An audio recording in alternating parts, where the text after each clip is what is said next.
Mes chers frères et sœurs, aujourd'hui avec l'aide d'Allah Tabaraka wa Ta'ala, on va vous parler d'un grand fléau qui est le mauvais œil. Le mauvais œil. Rentrons directement dans le vif du sujet en voyant ce hadith qui nous est rapporté par l'imam Ibn Majah. Abu Umama, Sahl ibn Hunayf, rapporte Amr ibn Rabi'a vit Sahl ibn Hunayf se laver. Et il dit, donc il s'agit de deux compagnons. Écoutez attentivement s'il vous plaît. C'est deux compagnons et pas deux ennemis. Amr ibn Rabi'a vit Sahl ibn Hunayf se laver. Donc Sahl il est en train de se laver. Il a dit par Allah, je n'ai jamais vu un jour ni une peau de jeune fille pareille. Tellement quoi? Tellement la peau du compagnon était quoi? Était très belle. Vous suivez? Donc ici, Amr dit en voyant Sahl ibn Hunayf qui se lave à l'abri des gens. Il a vu une partie de sa peau, il a dit qu'il n'a jamais vu un jour une peau de jeune fille pareille. Sahl s'effondra sur le champ. Allahu Akbar. Vous imaginez? Le compagnon radiallahu anhu, il s'est évanoui. Sahl s'effondra et le messager d'Allah sallallahu alayhi wa sallam vint trouver Amr et lui dit sur le ton de la colère: pourquoi l'un de vous tue-t-il son frère? Regardez ce qu'il a dit alayhi wa sallam. Pourquoi l'un de vous tue-t-il son frère? Et on va voir par la suite que le mauvais œil peut tuer quelqu'un. Comme c'est rapporté dans un hadith. Pourquoi n'as-tu pas demandé la bénédiction d'Allah? C'est-à-dire que quand tu as été émerveillé de sa peau, tu dis Allahumma barik. Pourquoi n'as-tu pas demandé la bénédiction d'Allah? Lave-toi pour lui. Amr lava alors son visage, ses mains, ses coudes, ses genoux, les extrémités de ses jambes et l'intérieur de son pagne dans un récipient, puis on versa l'eau sur Sahl qui est reparti avec les gens. Et le hadith, on a dit, il est rapporté par l'imam Ibn Majah. Dans ce hadith, il y a une chose qui apparaît, qui est claire. C'est que la plupart des mauvais œils touchent les gens qui montrent. Alors là, on parle déjà de quelqu'un qui fait ça volontairement, ou qui laisse apparaître une partie de leur beauté ou de leur beau physique. Et regardez, subhanallah. Là, ici, c'est un compagnon qui n'a aucune haine ni animosité vers son frère qui est compagnon également. Et le simple fait qu'il l'a vu sans faire dua de bénédiction pour lui, sans dire Allahumma barik lahu ou alayhi ou fihi, ok? Et bien ça a été un mauvais œil. Donc on comprend ici déjà tout de suite une chose, c'est qu'il y a un farq, une grande différence entre al-hasad, l'envie, et al-ayn, le mauvais œil. L'envie déjà, elle est de, comme vous le savez, deux catégories. Il y a l'envie blâmable, d'accord? C'est le fait de souhaiter la disparition du bien de ton frère. Il a une voiture qu'il vient d'acheter, un gros 4x4, et tu es tellement plein de haine que tu lui souhaites la disparition de ce bien. Ça c'est haram en islam. Souhaiter la disparition du bien de ton frère, c'est haram. Le prophète il a dit, méfiez-vous, gare à l'envie, car l'envie brûle les bonnes actions, tout comme le feu brûle le bois. Donc ça, c'est déjà quelque chose de haram. Par contre, il y a une envie qui est louable, qu'on appelle al-ribta. C'est le fait d'envier quelqu'un qui a de la science, tu aimerais avoir de la science comme lui, il enseigne aux gens, ok? Ou quelqu'un qui a de l'argent et qui donne dans les nobles causes. Ces deux-là, tu as le droit de les envier sans pour autant souhaiter la disparition de leur bien. Donc ça, c'est le hasad, d'accord? Le ayn, et là, vous allez peut-être être surpris, peut venir, écoutez attentivement, de quelqu'un qui t'aime beaucoup. Il suffit qu'il ne dise pas Allahumma barik et qu'il te regarde avec un regard bien appuyé, c'est un ayn. C'est un mauvais œil. Toi-même, tu peux atteindre ton enfant d'un ayn. Ta propre personne, en te regardant dans le miroir, tu peux te toucher toi-même d'un ayn, d'un mauvais œil. Parce que tu n'as pas prononcé quoi? Les invocations, les bénédictions d'Allah. Vous suivez? Donc al-hasad, il vient, on parle ici du hasad blâmable, l'envie blâmable, il vient de quelqu'un qui t'aime pas. Mais l'ayn, il peut venir de quelqu'un qui t'aime, voire de ta propre personne. D'où le fait qu'il faut faire très attention au mauvais œil. De toujours être constamment dans quoi? Dans le dhikr, l'évocation d'Allah tabaraka wa ta'ala.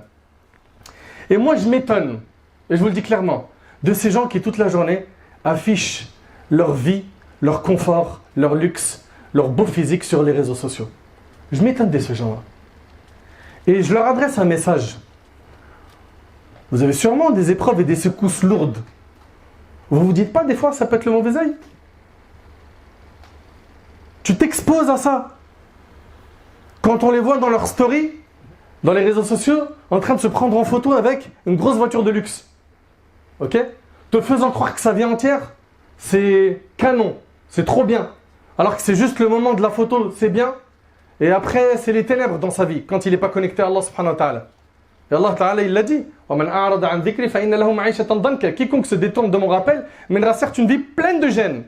Ils vendent du faux, du mensonge aux gens. Ou bien l'autre, il est là en train de filmer toutes ses voitures. Voilà, j'ai celle-là, puis j'ai aussi celle-là, puis aujourd'hui on va prendre laquelle, on va conduire laquelle. Tu es en train d'être une source de trouble, de fitna dans le cœur des musulmans. Leur cœur brûle à cause de toi. Mais ce que tu réalises pas, c'est que les malheurs qui te viennent derrière, c'est toutes ces flèches de haine qui t'ont touché parce que tu as été stupide et bête à étaler ta richesse et les bienfaits de cette manière-là. Alors, est-ce qu'on doit cacher notre voiture si on a une voiture confortable? Déjà, le musulman, il n'est jamais dans un excès et il n'est pas dans l'orgueil. Ces deux-là, il les combat. Tu as le droit d'avoir une voiture qui est confortable, qui est bien, qui roule bien, qui est récente, il n'y a aucun problème. Mais il y a une différence entre avoir ce véhicule pour toi, pour ta famille, etc. et pour montrer toute la journée aux gens que tu vis au top. Mais le haine, ça tue. Vous ne comprenez pas que le mauvais œil tue. Vous allez voir des textes, vous allez être choqués. Réveillez-vous. Comprenez qu'une parmi les grandes causes, voire c'est peut-être la principale cause des problèmes que vous avez, c'est que vous étalez trop votre vie. Quand je dis votre vie, c'est la richesse, le confort, le matériel, les repas, les voyages. Regarde, jet privé, regarde ceci, regarde cela, regarde mes vêtements. Ah bon, aujourd'hui, je ne sais pas ce qu'on va prendre comme voiture. Bah tiens, vous me conseillez quoi, la Lamborghini ou la Ferrari?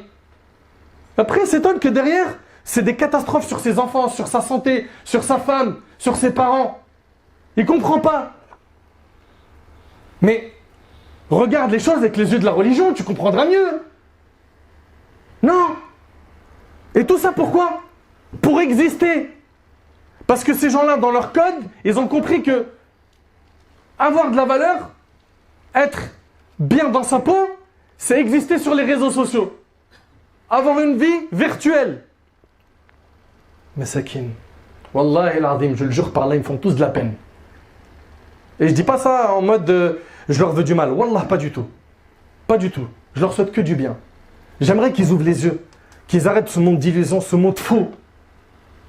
Ce monde où ils vendent du rêve aux gens et la vraie vie, c'est pas celle qu'ils montrent sur Internet. Alors lui, il est là, il est en train de toute la journée dans la salle de sport, il montre ses muscles. Elle est en train de montrer sa beauté toute la journée dans les réseaux sociaux. Et ils ne comprennent pas pourquoi il y a autant de malheurs qui les touchent. Il y a quelque chose qui s'appelle le mauvais œil. Ça existe en islam, par le Coran, par la sunna du prophète alayhi salatu wassalam. C'est confirmé.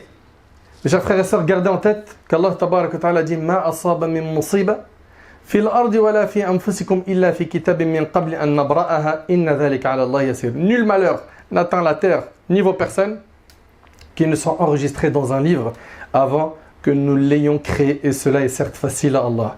Et également le prophète alayhi salatu wassalam, dans le hadith d'Ibn Abbas qui est rapporté par l'imam al-Tirmidhi, il a dit: sache que si tous les gens s'unissaient pour te procurer un bienfait, ils ne te feraient profiter que du bienfait qu'Allah a décrété pour toi. Et que si tous les gens s'unissaient pour te nuire, ils ne te feraient que le mal qu'Allah a décrété pour toi. La plume est levée et les pages ont séché. Et le prophète alayhi salatu wassalam, dans le hadith rapporté par l'imam Muslim sur Ibn Abbas, a dit: écoutez attentivement s'il vous plaît, le mauvais œil est une vérité. Et si une chose pouvait devancer la prédestination, ce serait le mauvais œil.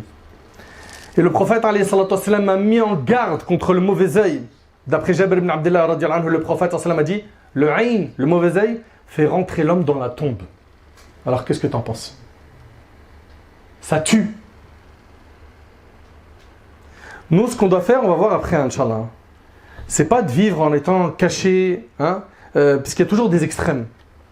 Il y a celui qui étale toute sa vie, sa richesse, le confort, les bienfaits qu'Allah lui a donnés. Et il y a celui qui cache tout à tout le monde, jusqu'à il devient parano. Non, il y a un juste milieu.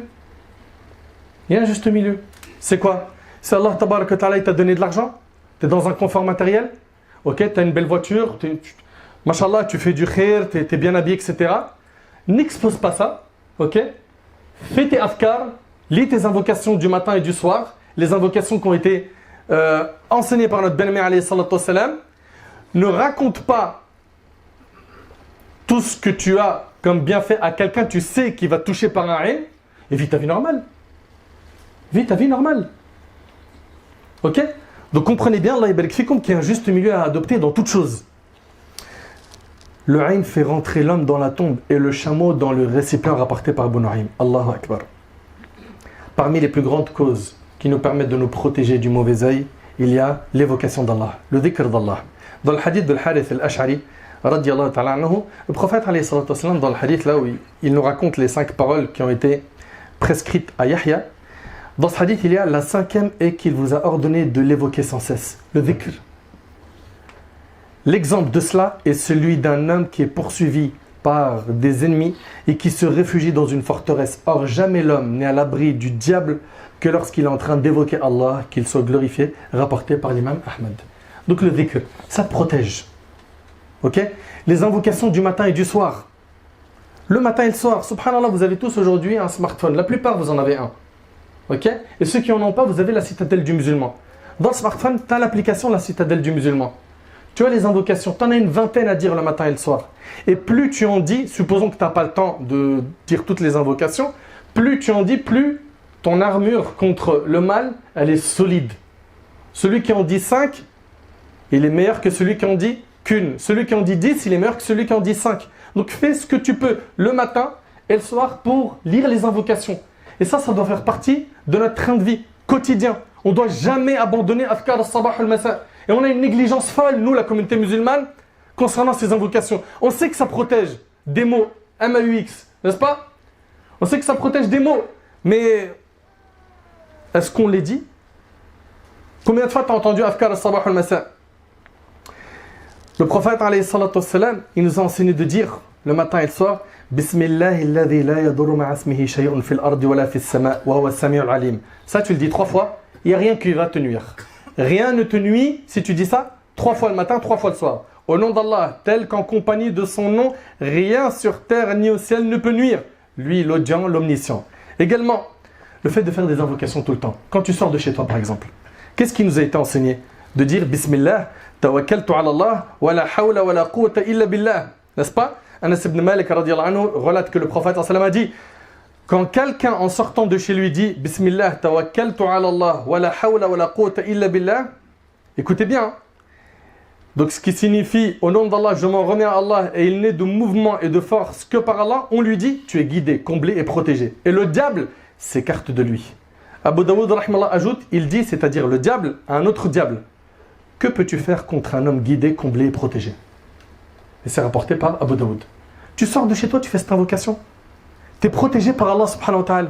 Tout le monde la connaît normalement. Bismillah, tawakkaltu ala Allah, wa la hawla wa la quwwata illa billah. Mais qui s'en souvient? Également, les enfants. Les enfants, eux, c'est la cible la plus touchée par le mauvais œil. C'est pour cela qu'on doit faire, nous, les invocations de protection à nos enfants. Comme a fait le prophète alayhi salatu wassalam avec Al-Hassan et Al-Hussein. Le prophète sallam lui-même recherchait la protection d'Allah sur Al-Hassan et Al-Hussein en disant, donc en arabe ça donne U'idhukuma bi kalimatillahi tammati min kulli shaytanin wa hamma wa min kulli aynin lamma. Je cherche protection pour vous auprès des paroles parfaites d'Allah contre tout démon, contre toute chose nuisible et contre tout mauvais œil. Et il disait, ainsi faisait Ibrahim alayhi salam pour Ishaq et Ismaïl. Et le hadith il est rapporté par le Bukhari. Donc les enfants, n'oubliez pas de leur faire les invocations pour qu'ils soient protégés par Allah subhanahu wa ta'ala. Dans le hadith de Asma bint Umays, elle a dit, ô messager d'Allah, Banu Ja'far, donc les enfants de Ja'far sont atteints du mauvais œil. Dois-je pratiquer ar-ruqya sur eux? Il dit oui, si une chose pouvait devancer la prédestination, ce serait le mauvais œil rapporté par Tirmidhi. Et Salama rapporte que le prophète vit chez elle une servante qui avait une noirceur dans le visage. Et il dit, pratiquez-lui ar-ruqya car elle a une couleur anormale. Et c'est rapporté par Bukhari et Muslim. Et parmi les précautions à adopter, il y a le fait de ne pas exposer, je le répète encore une fois, le confort dans lequel tu vis, ta richesse, le luxe dans lequel tu te trouves, les bienfaits que tu possèdes. Ne sois pas de cela. Prenons exemple sur le prophète Yaqub alayhi salam, quand il a fait entrer ses enfants pour aller voir Yusuf alayhi salam. Qu'est-ce qu'il leur a dit? وقال يا بني لا تدخلوا من باب واحد وادخلوا من أبواب متفرقة وما أغني عنكم من الله من شيء إن الحكم إلا لله عليه توكلت عليه فليتوكل المتوكلون. Et il dit, ô mes fils, n'entrez pas par une seule porte, mais entrez par des portes séparées. Je ne peux cependant vous être d'aucune utilité contre les desseins d'Allah. La décision n'appartient qu'à Allah. En lui je place ma confiance et que ceux qui placent en lui leur confiance la placent en lui. Et que ceux qui placent en lui leur confiance la placent en lui. L'imam al-Baghawi rahimallah, il dit que le prophète Yaqub alayhi salam, il a fait rentrer ses 11 fils par des portes séparées. Pourquoi? Parce que l'effet du nombre allait attirer le mauvais œil. Il s'agit de 11 enfants qui sont beaux, ils sont grands, ils viennent tous d'un père. Vous imaginez 11 frères. C'est quelque chose qu'on n'a pas l'habitude de voir, n'est-ce pas? Donc ça attire l'œil. Il leur dit n'attirez pas l'œil, rentrez par des portes séparées. Parce que si vous rentrez tous en même temps, vous allez attirer le mauvais œil. Donc comprenez bien, Allah yabarik fikum, qu'il faut ici être intelligent. Ne vous exposez pas au mauvais œil. Et ne rentrez pas dans la paranoïa, l'autre qui est de voir le mauvais œil partout. Ah bah ça je pense c'est un mauvais œil. Ah ça je pense c'est un mauvais œil. Et regarde, c'est très simple. Pour t'écarter de ces wasawis, renforce ta foi. Omar ibn Khattab radiallahu anhu, vous le connaissez tous ce compagnon, n'est-ce pas? Omar radiallahu anhu, on sait, on connaît le hadith par cœur. Quand il prenait un chemin, le diable il en prenait un autre. Pourquoi? Sa foi elle était trop forte. Renforce ta foi. Renforce ta foi, apprends la religion. Pratique-la bien, invoque Allah. N'oublie pas de dire Allahumma a'inni ala dhikrika wa shukrika wa husni ibadatika wa Allah. A'inni, aide-moi à quoi? À t'évoquer, à te remercier et à bien t'adorer. Demande-lui qui te donne la force de bien l'adorer. Donc ne soyez pas de cela, Allah yabarik fikum. Et quand vous voyez quelque chose qui vous plaît chez quelqu'un ou sur vos enfants, ok, ou bien sur ta propre personne, dites Allahumma barik. Dites Allahumma barik. D'accord? Ouais, mais moi je dis Masha'Allah. Masha'Allah, c'est pas une invocation. Masha'Allah, c'est-à-dire telle est la volonté d'Allah. Ok, c'est une information, c'est pas une dua. Si tu dis Masha'Allah, Tabarakallah, c'est très bien. Si tu dis Masha'Allah, la quwwata illa billah, ça a été relaté dans le Coran et des pieux prédécesseurs ont utilisé cette formule. Mais tu dis Masha'Allah seulement, et on le voit aujourd'hui, c'est vrai ou pas? On le voit aujourd'hui, des gens ils disent ah mais t'es sérieux ou quoi, t'as pas dit Masha'Allah? Dis Masha'Allah, tu vas l'ayen.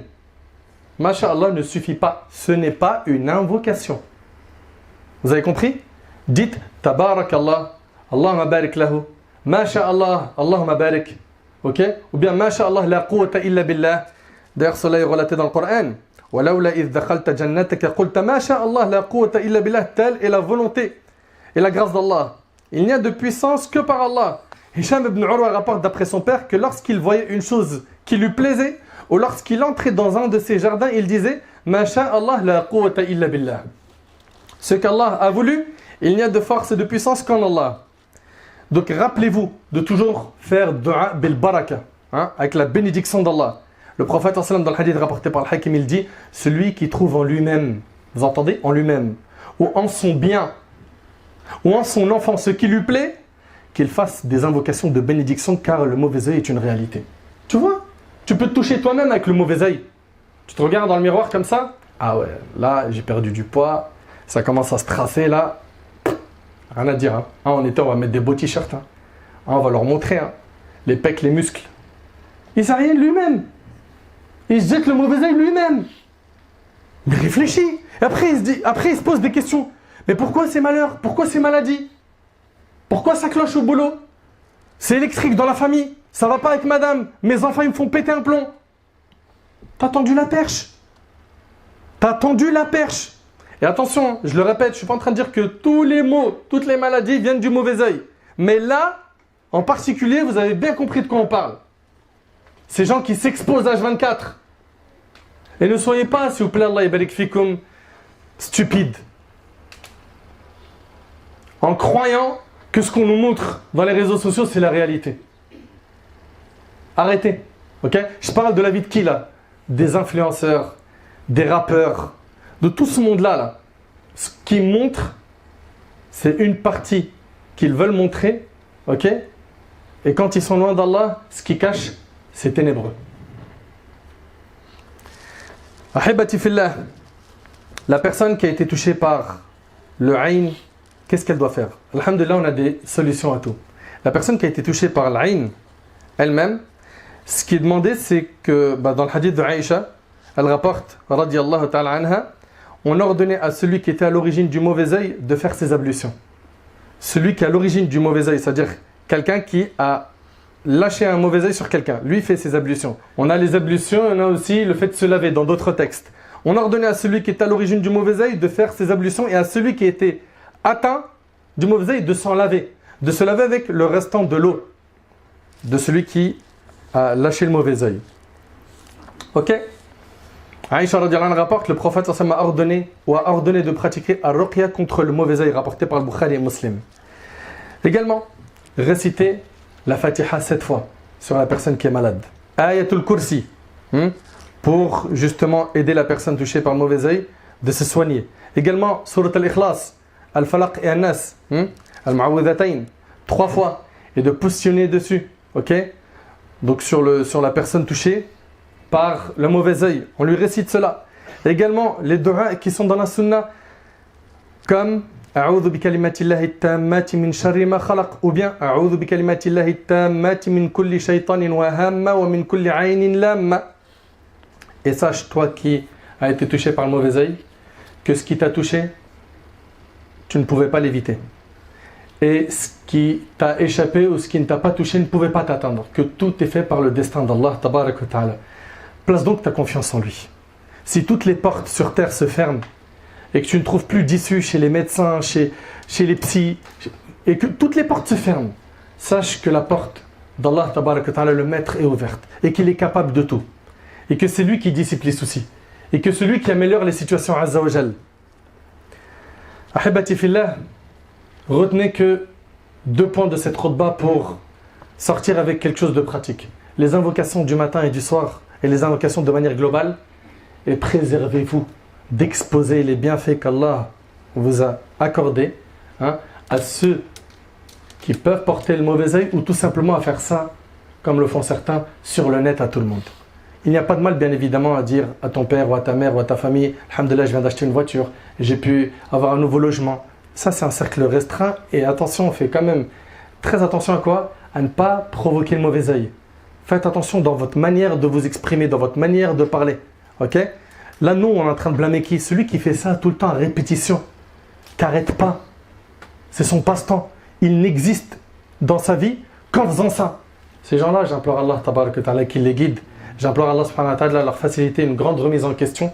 J'implore Allah subhanahu wa ta'ala de leur ouvrir les yeux, de leur accorder la clairvoyance pour qu'ils comprennent qu'en fait, c'est eux qui sont responsables de la plupart des problèmes de leur vie par le fait qu'ils s'exposent. Ils s'exposent trop. Nous, on est en train de parler de manière générale ici de ceux qui affichent les bienfaits qu'ils ont et qui se mettent en danger. Et qui mettent en danger les personnes, les membres de leur famille, qui mettent en danger les membres de leur famille. J'implore Allah tabarak wa ta'ala de guérir les malades de notre communauté. J'implore Allah subhanahu wa ta'ala de nous écarter du mauvais œil et de tous les maux qui peuvent nous toucher. J'implore Allah tabarak wa ta'ala de nous faciliter de bien l'adorer, de nous accorder la constance dans le dhikr, de nous accorder la constance dans l'istighfar, le fait de demander pardon à Allah subhanahu wa ta'ala. J'implore Allah tabarak wa ta'ala de nous accorder une bonne compréhension de sa religion. Sallallahu subhanahu wa ta'ala yanfa'ni bima qultu yanfa'akum bima sami'tum.